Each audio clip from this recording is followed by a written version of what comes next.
Hello everyone, and welcome to my Young and Restless official. I hope everyone is having a wonderful day. Before we begin, please hit the subscribe button and give this video a thumbs up. Nick and Victoria talk about acquisitions in Crimson Lights. He expresses gratitude to Victoria for taking charge of the situation while he was watching over Sharon and Phyllis. Victoria was happy to do it, but now that he's prepared to return, she has set aside a project for him to do. Her brother clarifies that he has no immediate plans to go back to work. Rather, he is traveling to Europe to visit Noah with Sharon and the children. Victoria is concerned about Nick. Victoria is upset and informs Nick that she believes he needs some time off. That's what this would be, he says. She's referring to Sharon and her drama. He reminds her that Sharon didn't go seeking 3 psychopaths to ruin her life since he doesn't like the tone of it. Victoria is sorry. She advises him and his family to enjoy the River Thames and Stonehenge. His sister reminds him that he's mortal because he can see she's still not okay with it. She wishes Nick would stop being on call to save his problematic ex-partners and return to a dull existence. He lets out a sigh. Nick is reminded by Victoria that she needs him just as much as Sharon and Phyllis do. Every other week, I don't find myself tethered to a railroad track, pleading with you to come save me, she continues. It's more like every other month, Nick jokes. His sister acknowledges that she constantly worries about their family when she wakes up. It was difficult for her to nearly lose their father. Furthermore, she observes that Nick keeps endangering himself, even if no one else does. He tries to turn this into a joke and tells her that his trip will be amazing and therapeutic. Victoria questions whether Nick intends to get back together with Sharon. He's disappointed that she made this assumption so quickly. In addition to wanting him to be safe and content, his sister is curious if this healing vacation would help him realize that Sharon is his fate. Although Nick is aware that she and Cole are in the romantic stage, this does not imply that Sharon is in a relationship. He reiterates, it's just a trip, and makes it clear that he has no intention of reconciling with any of his former partners. Because he's single, Victoria fears that he'll feel lonely. He denies feeling lonely. His current single status is ideal for everyone. She forces him to swear that he won't go back to Phyllis after they make fun of how much work being a hero is for him. He asks his sister to watch their father after he pays for his drink and leaves. Sharon and Phyllis meet with Tracy.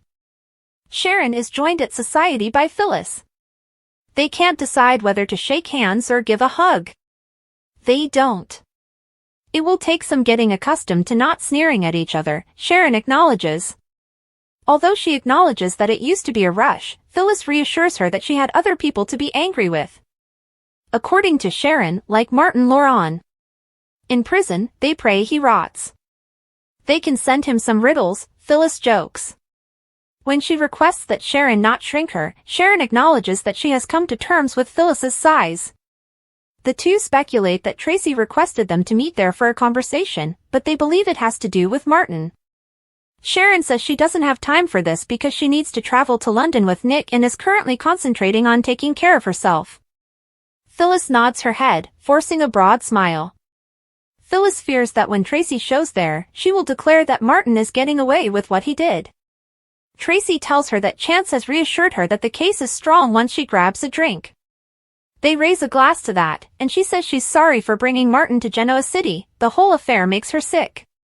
She is reassured by Sharon that she is not accountable for his transgressions.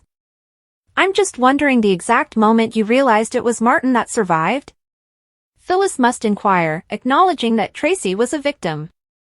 Tracy is surprised and questions why that is important.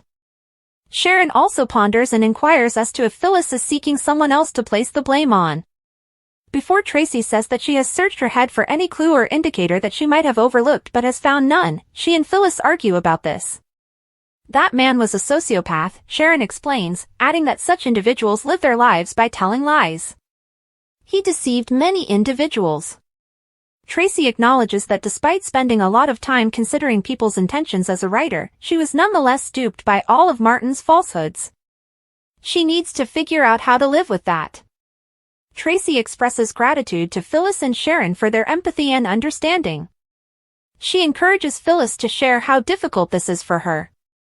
Phyllis acknowledges that it's difficult to comprehend because she was unaware of Martin's identity when Sharon was associated with him. Sharon must acknowledge that he at least helped her see that she is not to blame for Heather's passing. That would make sense, according to Phyllis, because he appeared to want to mend their long-standing hostility. That makes sense to Sharon, who believes Martin was driven to outdo his brother as a therapist. Martin didn't seem to want to assist anyone. He was self-centered, Phyllis explains. She acknowledges that she had hoped that giving the voice a face would help her feel better, but it hasn't. Sharon is certain that Tracy needs someone to talk to because she is feeling so upset. Tracy would normally have had Alan, but she has contacted her old friend Amy, who is back in town, and they will be having dinner together later. She sighs and questions how she could have been so foolish to place all of her faith in that man. Was the man she committed her heart to a monster because she was so thirsty for love that she missed him? No one deserves what the chronic narcissistic bastard did to her, Sharon and Phyllis tell her, urging her not to go there. Tracy wipes away a tear and laughs at that. Despite her damaged heart, Sharon encourages her to stay open to love. She must first love herself in order to accomplish it. Phyllis reiterates that she doesn't hold Tracy responsible for anything. Tracy is reminded by Sharon that Martin destroyed her every hope for the future. Phyllis tells them they cannot provide Martin any more authority while waving her hands. Moving on with her life is Tracy's first priority. They join hands across the table and declare that they have this. After Tracy leaves, Phyllis expresses gratitude to Sharon for preventing her from venting her stress on the Abbott.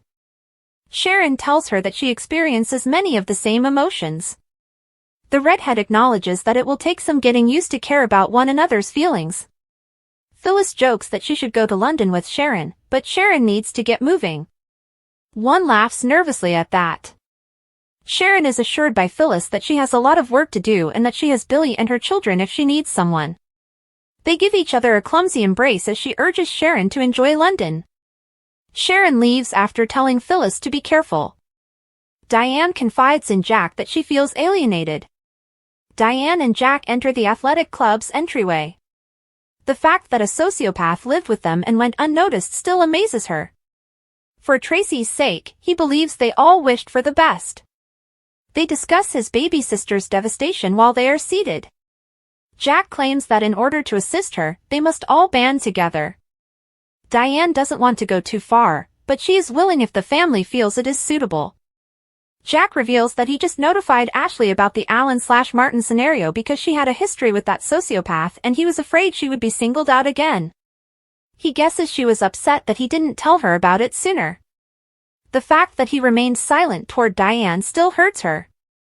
He explains that Tracy requested him not to, and he thought that protecting his wife by keeping her in the dark was a good idea.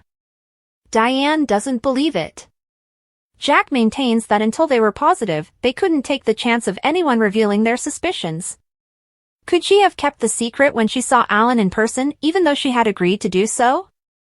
His wife still questions whether it was the wisest course of action to not put her on alert, but she doesn't want to make a big deal out of it because it would make her seem self-centered. If he makes a mistake, Jack advises her to call him out.